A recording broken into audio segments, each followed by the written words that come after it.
Subscribe to Echo Tales for more heartfelt, romantic, and emotional stories that linger in the soul.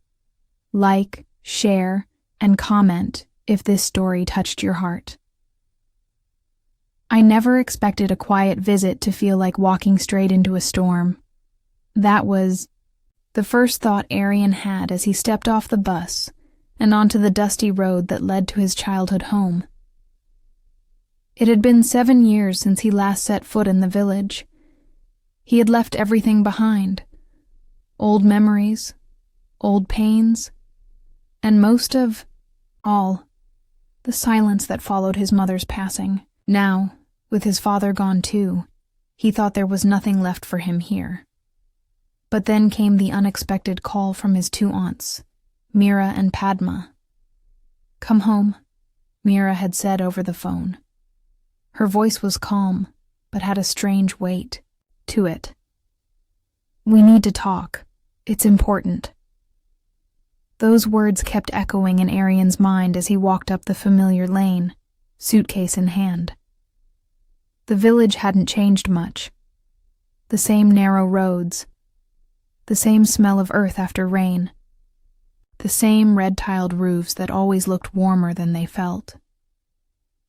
And yet, something about it all felt different. Like the air was hiding something. When he reached the old house, memories came rushing back. His mother's soft humming in the kitchen, his father's sharp voice reading the newspaper, the laughter, the fights, the quiet in between. Jasmine vines still curled along the walls like they used to, as if they were waiting for him. His aunts greeted him with tight hugs and tired smiles. They looked older than he remembered, their eyes carrying years of secrets and sorrow. That night, the 3 of them sat down for dinner. The food was simple, dal, rice, and pickles. But Arian barely tasted it. Something about the way his aunts kept glancing at each other told him this wasn't just a reunion. After the plates were cleared, Padma cleared her throat. "Arian, there's something we've been keeping from you." Mira added quickly, "We didn't mean to, but we didn't know how to tell you." Arian's heartbeat picked up. "Tell me what?" Mira folded her hands in her lap, her voice trembling just slightly. "It's about Anaya." And just like that, the name dropped into the room like thunder. Anaya. Arian froze. That name hadn't touched his ears in years, but it had never left his heart.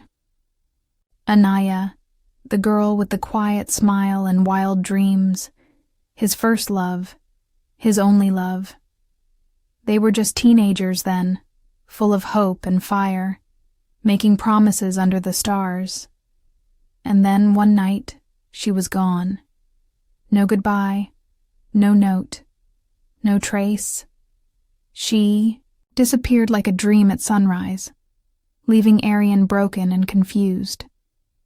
His chest tightened. "What about Anaya?" Padma looked at him, her eyes glossy. "She came back to the village 3 months ago." Arian leaned forward. "She's here?" Mira nodded. "Yes, but that's not all."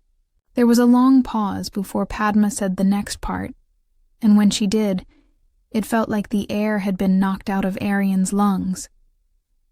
"She has a daughter. And, Arian, we believe she's yours."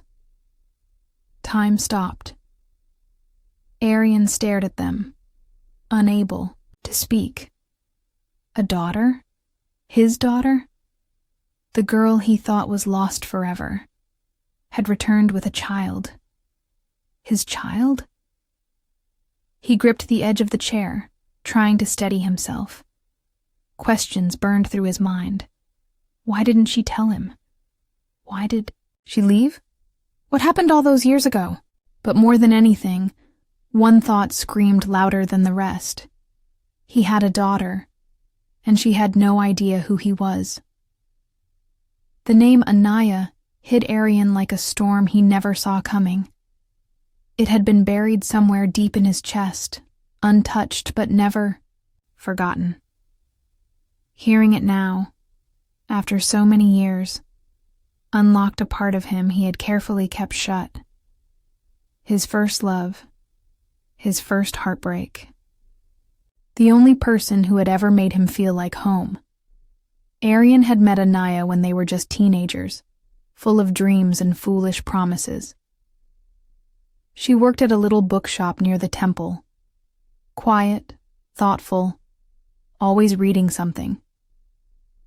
He used to make excuses just to see her, even if it meant walking in circles through the same rows of books. She was gentle but had fire in her when she spoke about things she cared about. Music, stories, the stars, the future. Their love had grown slowly, like something secret and sacred. No big declarations, no drama. Just small glances, late walks, letters passed in secret, and the silent promise that they would one day build a life together. Arian had truly believed that. But then one night, she disappeared. No letter, no reason, no goodbye. She was just gone. Arian had searched everywhere. He asked around the village. He begged her friends. He even wrote letters he never sent, hoping somehow she'd read them. Days turned into months, and the silence never broke. Eventually, he left for college in the city, carrying the weight of her absence like a scar. Life moved on, but some wounds stayed open. And now, years later, his aunts were telling him she had returned, with a daughter. His daughter. He couldn't breathe. "How do you know she's mine?" Arian asked, his voice barely holding together. Mira looked at him gently. "Anaya told us. She said she had no one else to trust. She was scared, and she didn't want to cause you pain. Or danger." Padma added, "We didn't know what to do. We were angry she left you, but when she came back and told us everything, we realized she had her reasons." Arian's mind raced. What reasons? They exchanged a look but said nothing more. Then Mira reached into the drawer beside her and pulled out something wrapped in cloth. "There's something else. She left this letter for you. Years ago. We never sent it. Maybe we should have. But we didn't know if it would help or hurt." With trembling hands, Arian took the letter. It was old, faded around the edges. He opened it slowly, as if it might fall apart. "Dear Arian, if you're reading this, fate did something right. I never wanted to leave, but I had no choice. I was pregnant, and I was scared. I didn't want to ruin your life or put you in danger. I kept quiet, thinking it would protect you. Maybe I was wrong. I don't know. But I had our child, a daughter. I named her Arya. She has your eyes." Arian stared at the letter, unable to stop the flood of feelings tearing through him. Anger, sadness, love, all tangled up inside him like thorns. He had missed so much. First steps, first words, first birthdays. He had a daughter out there who didn't even know he existed. Anaya had been alone all this time, raising a child, carrying this secret, and now she was back. But why? Why now? Arian stood up, letter still in hand. "Where is she?" he asked, voice shaking but steady. Mira didn't hesitate. She's staying at the old Verma cottage, just on the edge of the woods. Arian didn't wait for another word. He didn't care about the past anymore. He only knew one thing. He had to see her, and he had to see his daughter. Rain poured from the sky like it knew something big was about to happen. Arian stood under the old porch of his childhood home, heart pounding, eyes lost in the gray mist. His hands were still shaking from reading Anaya's letter. The words kept echoing in his mind. I had our child, a daughter. She has your eyes. He couldn't believe it. No part of him was prepared for this truth. A daughter? A whole life lived without him? Lightning cracked in the distance as Mira quietly stepped. Outside beside him, she didn't say much, just stood there for a second, holding something wrapped in plastic. Another letter. She left this one with us when she came back, Mira said softly. Said it was for you, in case she couldn't face you herself. Arian took the letter slowly. His chest felt tight, like a storm was building inside him too. This one was newer. The ink hadn't faded yet. He opened it carefully under the dim porch light. Arian, if you're reading this, I'm sorry. I came back because I had no choice. I'm not proud of the way I left, or the silence I gave you. I thought I was doing the right thing. I wanted to protect you from something terrible, but maybe I just made things worse. Our daughter's name is Aria. She's 7 now. She loves to draw, to sing, and she asks questions like you did, about the stars, about why leaves fall, about where the sun goes when it's sad. She's yours, Arian. I see it every day. Arian paused, closing his eyes. The image of a little girl with his eyes and Anaya's smile pierced through him like light through glass. A part of him broke and rebuilt at the same time.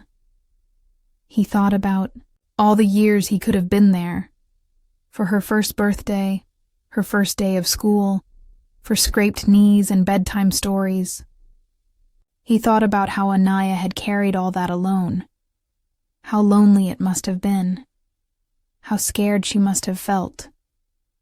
The rain kept falling, but he didn't care. His past was crashing back into his present, and he had no choice but to face it now. He turned to his aunt. Why didn't she tell me herself? Why now? Mira sighed, her face full of quiet pain. She's not well, Arian. That's why she came back. She doesn't talk much about it, but she's sick. Really sick. Arian's stomach dropped. The weight of the news crushed him harder than the letter did. He barely knew how to process it. She wanted Aria to be close to family, Mira added, and she wanted you to know. Before it's too late. Arian looked out at the rain again. The world looked different now. He wasn't just a man with a broken past anymore. He was a father. And the woman he once loved with all his heart, the one who left without a word, was here again, but not for long. He couldn't wait. He had to see her. He had to see Aria. Without another word, Arian grabbed his coat and headed for his car. He didn't care about the rain.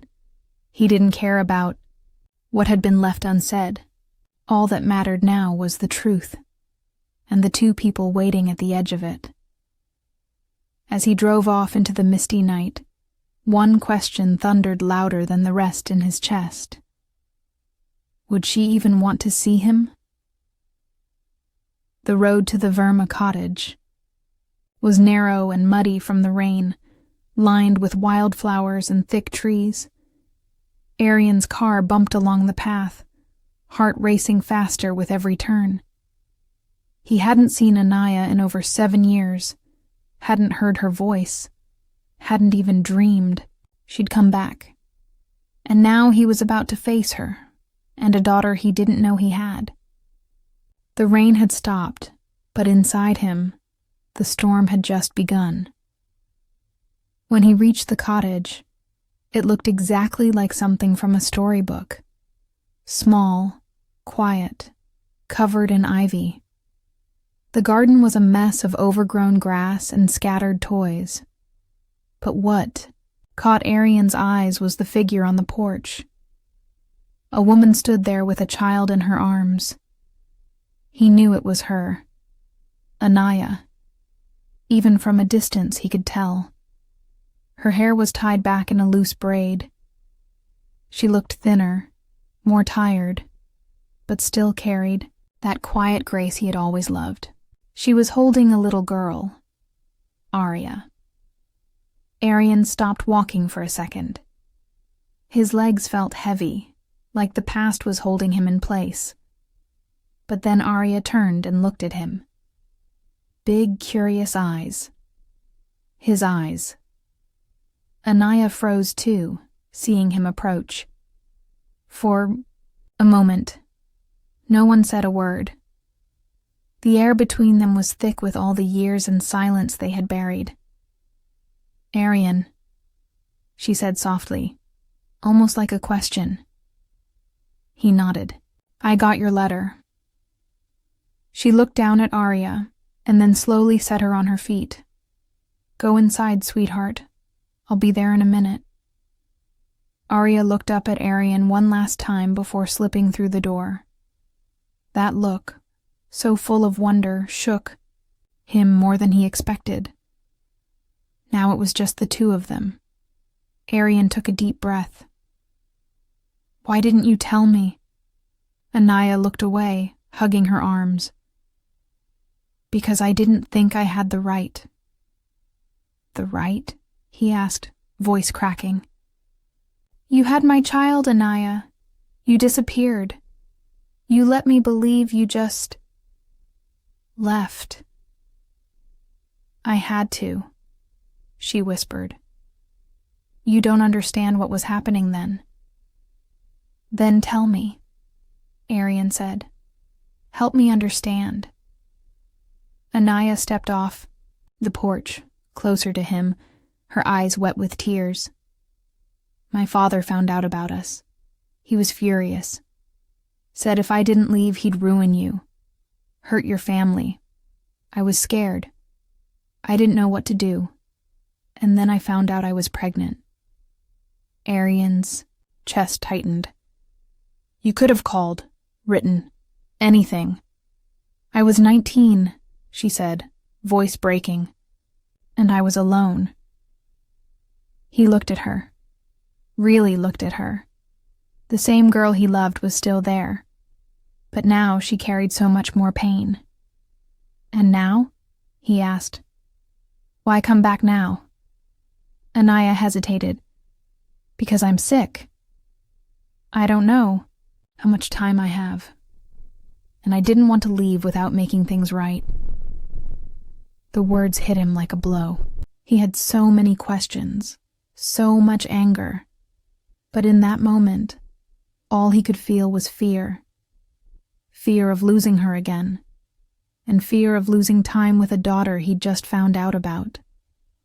Anaya wiped her tears. "I'm not asking you for anything. Arian, I just wanted you to know that she's yours, that she deserves a future." Arian stepped closer. "She's not just yours, Anaya. She's ours. And I'm not walking away." Anaya's lips trembled. For the first time, she let herself hope. But just as the air softened between them, she said one more thing. "She doesn't know who you are yet. She just thinks you're someone from the village." Arian nodded slowly.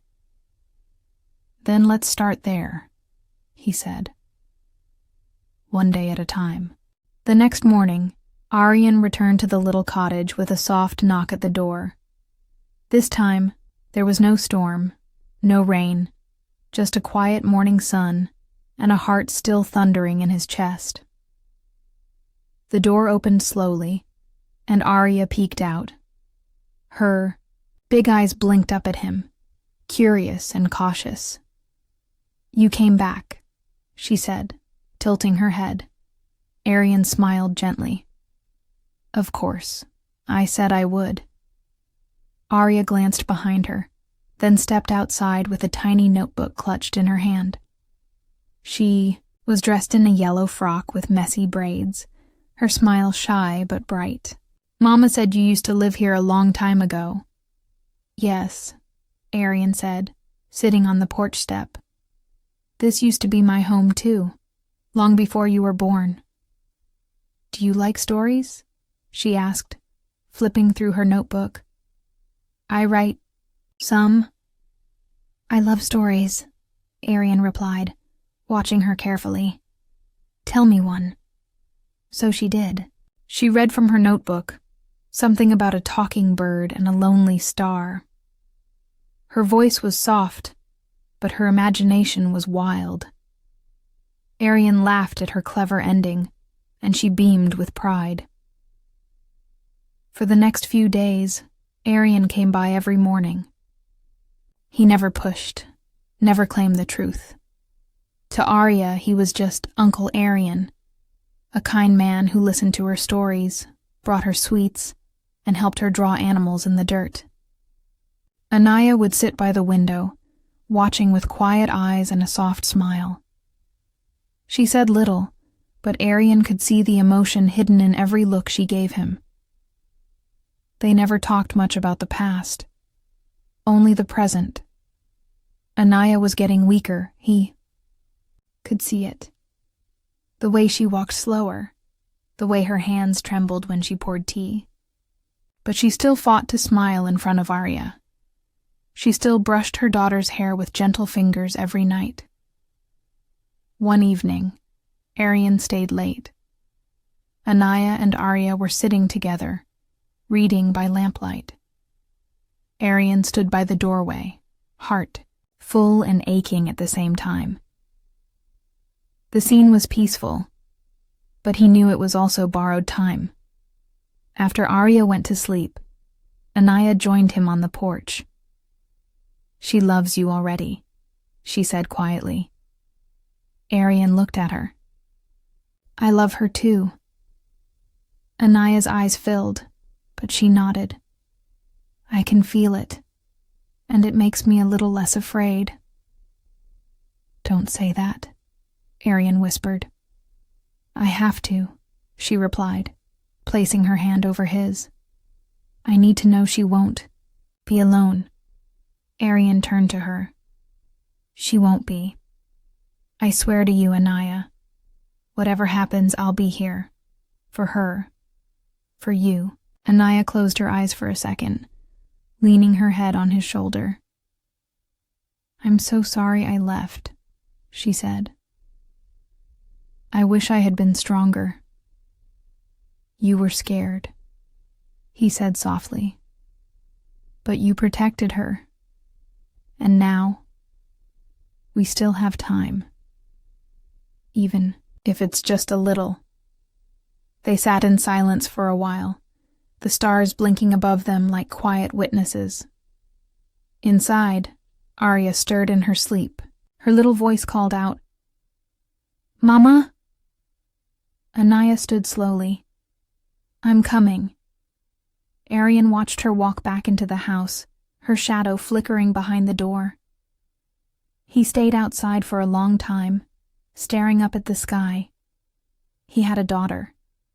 He had a chance to love her. But how would he ever tell her the truth? How do you tell a little girl that the uncle she plays with is actually her father? 2 weeks passed like a dream Aryan didn't want to wake up from. Every morning, Arya waited for him on the porch, notebook in hand, stories ready. She started calling him Uncle Arian, less and just Uncle more, like he had become something permanent. Every evening, they drew pictures together or built tiny towers from stones. Arian watched her laugh, watched her sleep, and quietly memorized every detail of her little world. But inside, he was breaking. Anaya was getting weaker. Some days she couldn't even get out of bed. Her smile faded more often. Her voice grew softer. Yet she tried to hide it from Arya. She still read bedtime stories, still kissed her daughter's forehead and said everything would be okay. Arian knew better. Time was running out. One evening after Arya had gone to bed, Anaya called Arian into her room. Her face was pale, but her eyes were clear. "It's time," she said softly. "You need to tell her." Arian froze. He had known this moment would come, but he still wasn't ready. "She's just a child, Anaya. What if she doesn't understand? What if she hates me for not being there?" "She won't," Anaya whispered. "She loves you already. She just doesn't know who you really are." Arian sat beside her, holding her hand. "And what about you?" Anaya smiled, weak but warm. "I'll be at peace if she knows the truth, and if I know you'll never leave her again." Tears stung his eyes, but he nodded. The next morning was sunny, with birds singing like nothing was wrong. Arya was in the garden, drawing flowers, in her notebook. Arian walked toward her slower than usual, his heart pounding like a drum. "Can I talk to you?" he asked, kneeling beside her. She looked up and smiled. "Sure, Uncle." He swallowed hard. "Do you know how special you are?" She giggled. "Mama says I'm a star." "She's right," Arian said gently. "And do you know, sometimes stars come from two people who loved each other very much?" Arya tilted her head. "Like you and Mama?" Arian blinked in surprise. "What do you mean?" "I see how you look at her," Arya said simply. "You care about her. And me." Arian smiled sadly. "I do, so much." Then he took a deep breath. "Arya, I'm not just your uncle. I'm your father. Your papa." The world seemed to stop. Arya stared at him, eyes wide, notebook slipping from her hand. "You're my papa?" He nodded. "Yes, sweetheart. I didn't know about you until recently, but I loved your mother a long time ago, and I love you, more than anything." For a moment, she said nothing. Arian's heart twisted in fear, but then, slowly, Arya reached out and hugged him. "I always wanted to know my papa," she whispered. "I'm glad it's you." Arian held her tight, tears falling silently down his cheeks. "Me too, Arya. Me too." That night, Anaya watched from the window as Arian carried Arya inside, the little girl fast asleep in his arms. She smiled, the kind of smile that held peace and pain at the same time. A week later, she passed away in her sleep. The village cried. Arian cried more, but Arya... She stood quietly by her mother's side, holding Arian's hand. "She's in the stars now," Arya whispered. "Just like she told me." Arian nodded. "And she'll always watch over you." Years passed, but that moment stayed forever. Arya grew up strong, kind, and full of stories. and every time someone asked her who taught her to write about love, loss, and hope, she smiled and said, "My mama gave me the stories, but my papa gave them a voice."